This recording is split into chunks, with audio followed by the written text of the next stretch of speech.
y sommes, Mathilda, là. Et maintenant, il faut nous dépêcher parce que nous sommes en retard. Eh ben, t'as pas entendu, Mathilda, hein?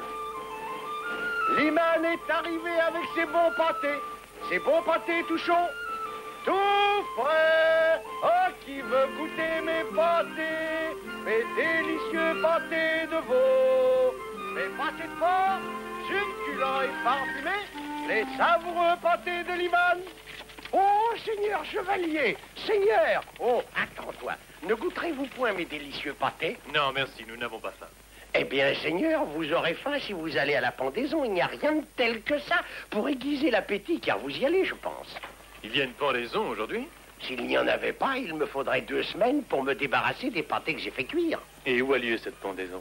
Dans la cour du château de Belfort, Seigneur. Et puisque vous semblez vous y rendre, quelle sorte de pâté voulez-vous? Que penseriez-vous, Seigneur, d'un bon pâté de sanglier? Et Sir William de Bedford a fait dresser la potence? Mais bien sûr, Seigneur, sans potence, comment pourrait-il y avoir une pendaison? Si vous goûtiez mes pâtés, messire, je suis certain que vous diriez « Je n'en ai jamais mangé de meilleur ». Et seule la couronne a le droit de dresser la potence et de pendre un homme. Oui, c'est juste. Et notre roi Richard n'étant pas revenu, il semble que le bon ami du prince Jean, Sir William de Bedford, se croit libre de faire sa propre loi. Qui va être pendu et pourquoi? Comment votre seigneurie peut-elle poser toutes ces questions sans rien dans l'estomac? C'est une chose que je ne peux comprendre, et l'homme pâtissier que je suis a bien peur, je l'avoue, d'être incapable de répondre sans un encouragement généreux. Gert. Merci, Seigneur, que le ciel vous protège. Que diriez-vous d'un de mes jolis pâtés? Non, merci. Oh, vous avez tort. Quant à la pendaison, c'est celle d'un garçon nommé Robert, celui qui habite sur la grande route du roi, près du château de Messire de Belford. Et pourquoi il doit être pendu? Parce qu'il a volé un âne et une charrette. Maintenant, daignez m'excuser, mes seigneurs, je dois m'en aller, sinon je vais manquer ma vente. Allez, use-toi. Allez, dépêche-toi, voyons. T'es toujours aussi peignante. Allez, tu veux donc ma ruine? Si Messire William de Bedford fait dresser la potence contre tout droit, il est probable qu'un innocent va être pendu. Ce serait imprudent de s'aventurer dans le château de Belford. Sir William a quelques raisons de ne pas vous porter dans son cœur. Sans doute. Alors laissons pendre ce Robert et ainsi sauvons nos peaux, hein, Gurt? D'un autre côté, en tant que chevalier, j'ai juré de combattre l'injustice. Et ne crois-tu pas que Sir William de Bedford est sur le point d'en commettre une? Alors dépêchons-nous, si nous voulons sauver ce Robert de la Potence.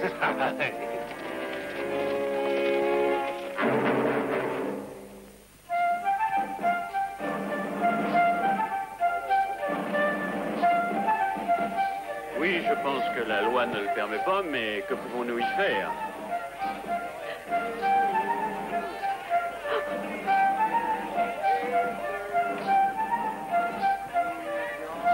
Et croyez-moi, ma cousine, avec mes pâtés, c'est la santé, le bonheur. C'est du soleil qui rentre dans la maison, ma belle.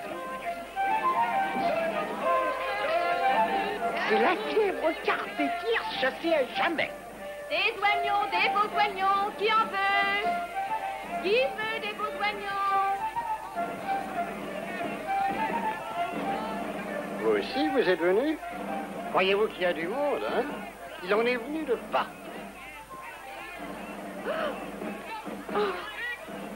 Vous êtes la femme de Robert? Qui êtes-vous? Je suis Ivanhoe. Oh, Ivanhoe. Oh, messire, sauvez-nous. Il est innocent, je vous jure qu'il n'a rien fait. Robert n'a pas volé la charrette et l'âne. Il les a loués pour si peine. Et quand il a voulu payer Liman, ce traître a refusé de prendre l'argent. Liman, le marchand de pâté? Vous savez, compère, que Liman garde toujours le meilleur pour la fin. Les pâtés de porc étaient peut-être bien un peu trop mouillés, et ceux de venaison peut-être un petit peu trop épicés. Mais mes pâtés de veau sont les meilleurs que Liman ait jamais cuits. Si Liman a loué à Robert et son âne et sa charrette, pourquoi a-t-il refusé d'être payé? Je n'en sais rien, messire. Mais c'est ainsi. Et qu'a-t-il déclaré au juge de la couronne, au procès? Le juge de la couronne n'y était pas. Sir William a constitué son tribunal à lui. Tout a été terminé en 5 minutes. Ne pleurez pas. Écoutez-moi. Robert sera jugé selon la loi. Et s'il est innocent, il ne sera pas pendu, je vous le promets. Gurt, détache les chevaux. Monte le tien et attends-moi sur la route. Bien, messire. À nous deux, Sir William.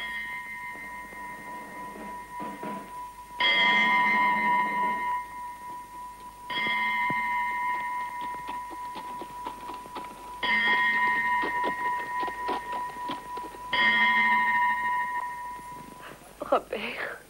Pour la dernière fois, Robert, je te donne une chance de sauver ta vie. Avoue ta faute et tu ne seras pas pendu. Avouez donc vous-même, Sir William. Avouez donc pourquoi vous accusez un innocent. Bourreau, fais ton office.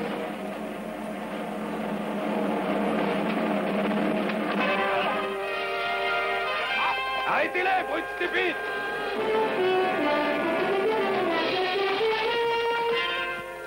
Vous serez pendus tous, vous avez laissé Ivanhoe l'enlever sous votre barbe. Ramenez-les-moi! Ils se sauvent tous, et ben moi aussi.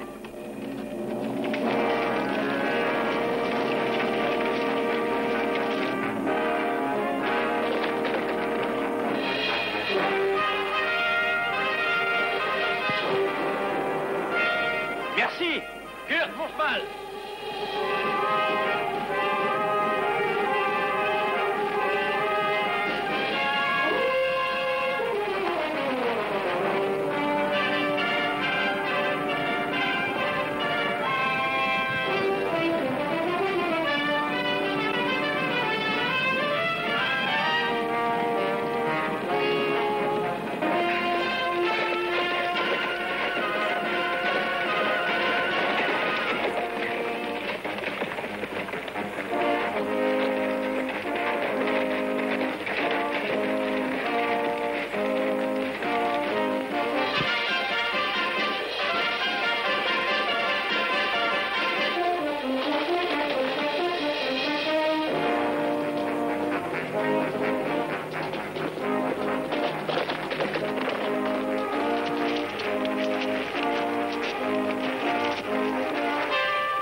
Edith.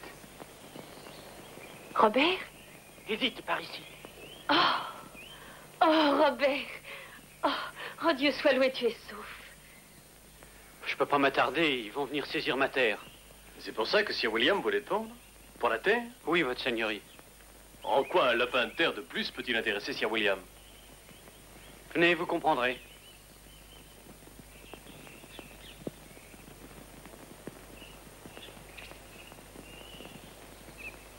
Regardez.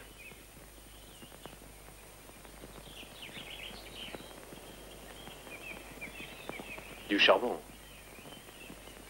Quand je l'ai découvert sur ma terre le mois dernier, Sir William a envoyé son bailli pour me l'acheter. Je n'ai pas voulu vendre. Alors Sir William t'a fait accuser de vol avec la complicité de Lyman. Oui, seigneur. Ouais, il va te poursuivre sans répit maintenant. Où peux-tu te cacher? Je serai en sûreté dans le vieux moulin. Vas-y, n'en sors sous aucun prétexte. Je me mets à la recherche du marchand de pâté. Toi, Agurt, galope jusqu'à la cour du prince Jean et attends-moi. Qui, moi? Je ne pourrais jamais approcher du Moi prince. si, sûrement, il te recevra lorsqu'il saura que tu as des détails sur l'érection d'une potence contre la loi. Allez, viens. Tu es certain que c'est Sir William qui a fait dresser la potence? Oh oui, votre Altesse. Et il était tout prêt à pendre Robert. Sir William est un de vos fidèles partisans, votre Altesse. Et je suis sûr qu'il vous aurait donné la terre de Robert ainsi que la loi le spécifie. Mais comme c'était un peu insolite, Sir Ivanhoe a pensé que vous deviez être informé. Oui, oui, bien sûr. Bien sûr. Une mine de charbon, dis-tu? Oui, votre Altesse. Et ça ferait mauvais effet si les gens apprenaient que le prince Jean a profité d'une pendaison arbitraire. Oui, oui, bien sûr. Cette affaire sera conduite normalement. Et si cet homme est coupable, il sera pendu à une potence. De la sorte, si je prends sa terre, personne ne pourra m'accuser de spoliation. Bien sûr que non, monseigneur, car tout le monde saura qu'il y a eu un procès loyal. Oui. Très bien. Remercie pour moi Sir Ivanhoe de m'avoir prévenu à temps. Et dis-lui que je me rends à Belford pour ouvrir le procès à la cour de Sir William. Votre Altesse.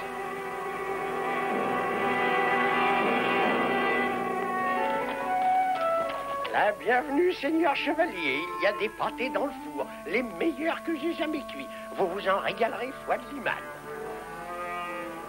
Oh, c'est vous. N'aie pas peur, marchand.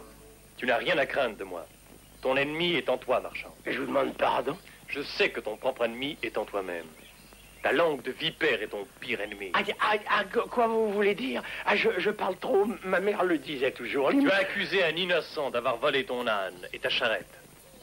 Vous parlez de Robert, monseigneur. Bref, j'ai été attaqué par une vingtaine de gardes de Sir William. Combien? Enfin, une dizaine. 5. Il est arrivé sur un grand palefroid et il a tiré une énorme épée. Enfin, c'était une dague plutôt, mais très pointue. En tant que chevalier, je dois combattre l'injustice. Si tu as dit vrai, je dois te défendre, tout comme le prince Jean te défendra. Mais que dois-je faire? Dire la vérité, Liman. Toute la vérité. Et la vérité te protégera. Oui, seigneur, j'essaierai. Mais j'espère que vous ne vous trompez pas. Le prince Jean, j'ai entendu dire qu'il n'aimait pas toujours la vérité. Quelle faveur inattendue, monseigneur. Renvoyez tous vos gens, je désire que nous restions seuls. Vous me faites un grand honneur, mais permettez d'abord que mes serviteurs vous apportent... L'affaire qui m'amène ne peut attendre. À vos ordres. Laissez-nous. Voilà, monseigneur. Il m'est revenu que vous aviez fait dresser potence contre la loi. Oh, la pendaison d'un vulgaire voleur n'a aucun intérêt pour vous, milord. Quand ce vulgaire voleur possède une riche propriété, cela m'intéresse toujours. Je suis consterné que vous le sachiez déjà. Je me faisais une joie de vous apprendre cette bonne surprise. S'il en avait été ainsi, croyait Sir William que j'en eusse été extrêmement étonné. Je dirais même stupéfié. Je ne comprends pas. Ce qu'il y a d'ennuyeux avec vous, c'est que vous ne pouvez pas résister à une occasion de vous enrichir un peu plus, même si c'est à mon détriment. Vous me connaissez bien mal, monseigneur.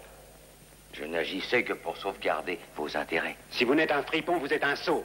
Grâce à votre bévue, Ivanhoe devient gênant pour nous. Ivanhoe? Qui d'autre aurait pu me prévenir de ce que vous étiez en train de tramer? De quoi se mêle ce hobereau? Pourquoi cette colère, William? Parce que Ivanhoe m'a aidé à défendre mon droit contre vous? Oh non, milord. Parce qu'il a présenté les faits de telle manière que vous seriez fondé à douter de moi. Vous voleriez sa besace à un mendiant. Mais si vous étiez plus scrupuleux, me seriez-vous aussi utile? Merci, milord. Cette fois, vous avez manqué de finesse. Me voilà obligé à accorder à ce vilain un procès loyal. Qu'avez-vous qui puisse soutenir votre cause? J'ai un témoin, un excellent témoin, un pâtissier. Je l'ai à ma discrétion. Et il ne vous est pas venu à l'esprit qu'Ivanhoe avait sans doute mis la main sur ce pâtissier. Sans cela, aurait-il osé m'obliger à ouvrir de nouveau ce procès? Si le marchand de pâté ne vient pas témoigner au nouveau procès, ce sera son premier témoignage qui comptera seul. Et vous pourrez confirmer la sentence contre l'accusé Robert.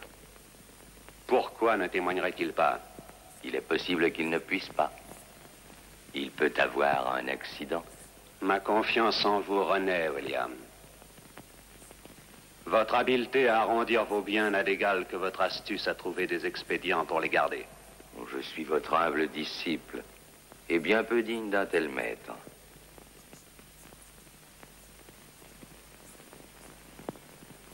Alors, vous vous occuperez de ce marchand, n'est-ce pas? Et sur le champ, Altesse.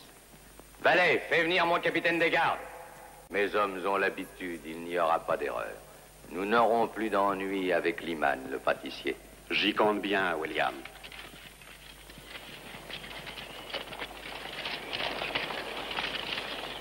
Oh! Qu'est-ce qu'il y a, marchand? Je vous demande pardon, Seigneur. Et pourquoi t'arrêtes-tu? Parce que rien ne presse.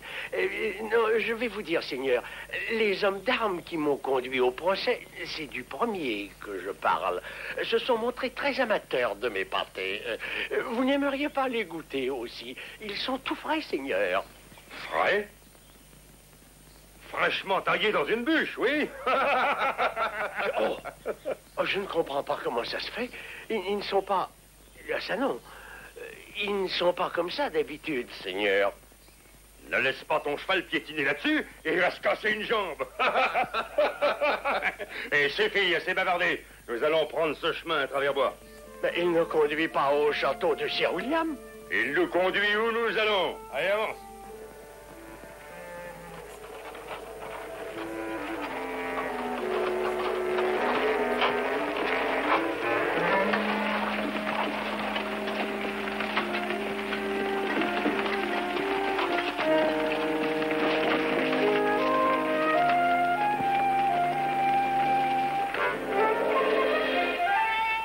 Ils veulent m'empêcher d'aller témoigner au procès. Ivanhoe, il faut que je prévienne Ivanhoe.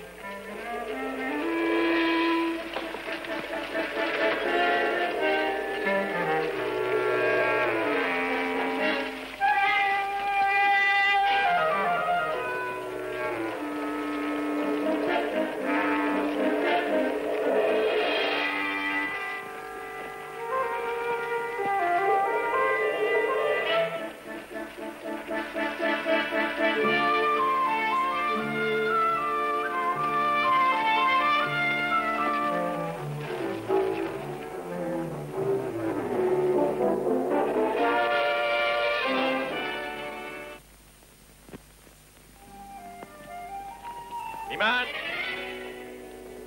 Liman!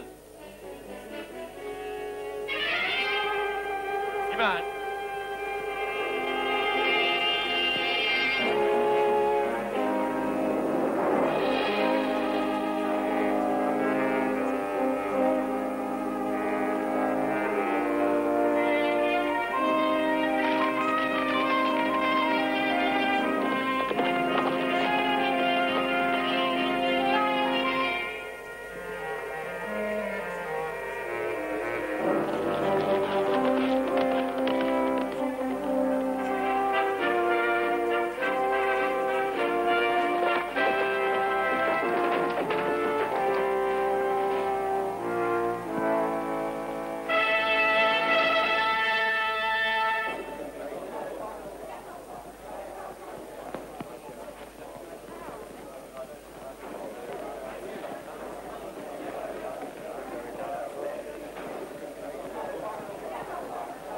Il ne reste plus beaucoup de temps maintenant.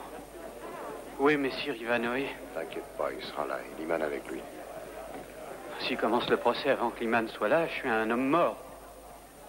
Cette fois, ce sera selon la loi et le seigneur Ivanhoe lui-même ne m'empêchera pas d'être pendu. Tu peux faire confiance à Ivanhoe. Il sera là à temps. Gurt a raison, aie confiance. Oyez tous, oyez, la cour royale de justice est ouverte. Debout tous pour le prince Jean.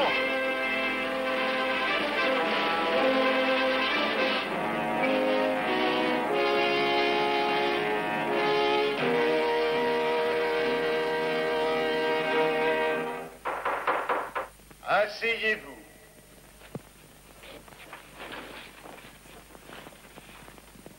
Nous sommes ici pour répondre à l'appel d'un chevalier qui dénonce que l'accusé Robert a été jugé et condamné au mépris de la loi.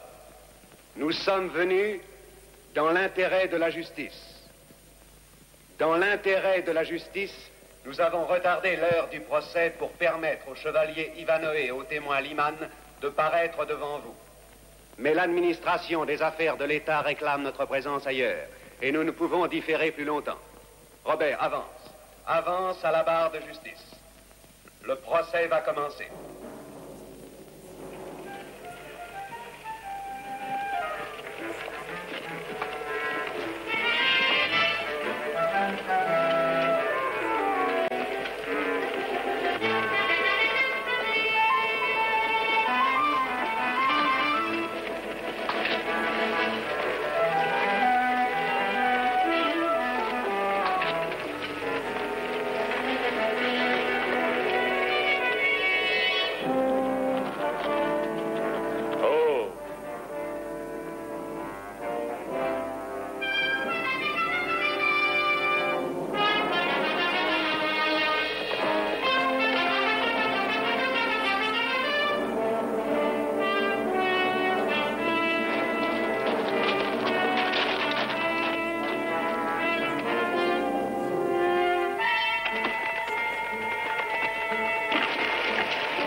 Liman, au nom du ciel! Oh! Tuez le marchand! Tuez-le!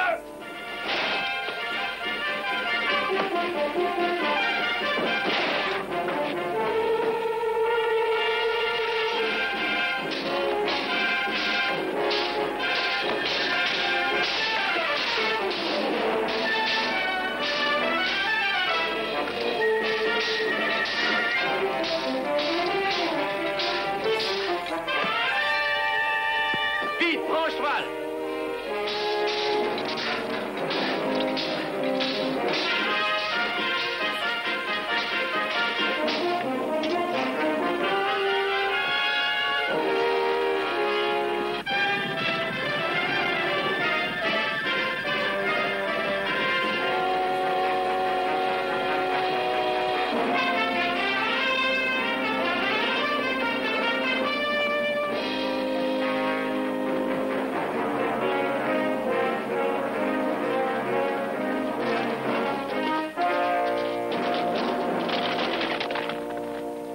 Déjà, Liman m'avait loué son âne et sa charrette 6 ou 7 fois. Je l'avais toujours payé. Il était satisfait de cet arrangement et moi aussi. J'avais aucune raison de voler la charrette et l'âne, Votre Altesse. À en croire le témoignage, vous l'avez pourtant fait.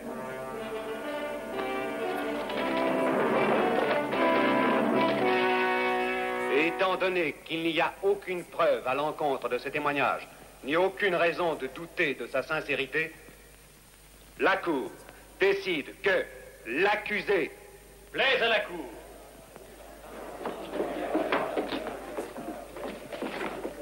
Le témoin est présent et désire revenir sur son témoignage. Cette fois, il n'est plus sous la contrainte. Il sait qu'il peut dire toute la vérité. C'est une infamie! Je n'ai jamais contraint ce misérable à faire un faux témoignage! Sir William crie son innocence avant même d'être accusé. Silence! Liman, jures-tu de dire la vérité? Eh bien, est-ce qu'il acceptera si je la dis? Il n'a guère le choix maintenant. Parle, marchand. Oui, Seigneur. Sire, votre Majesté, Prince Jean, je vais y dire la vérité. Vous voyez, Robert extrait le charbon, et c'est Liman, avec la charrette et l'âne, qui livre. Et je crois que c'est une merveilleuse idée. Le commerce des pâtés était bien décevant quelquefois. Et comme j'ai l'impression que le charbon, c'est l'avenir, vous verrez ce que je vous dis. Alors tu as changé de métier. Eh oui, il le fallait. Non que je n'aimais pas la pâtisserie, mais il faut bien marcher avec son temps. Dieu soit avec toi. Liman le charbonnier. Et avec vous, Seigneur. Oh, mais j'ai peur que ce nouveau métier soit plus salissant, messire, bien que grâce à vous, mon âme soit plus propre. Oh, voici Liman le charbonnier. Et chauffez-vous les mains, chauffez-vous les pieds. Chauffez-vous les mains, chauffez-vous les pieds. Voici Liman le charbonnier. Chauffez-vous les mains, chauffez-vous les pieds. Charbon, charbon.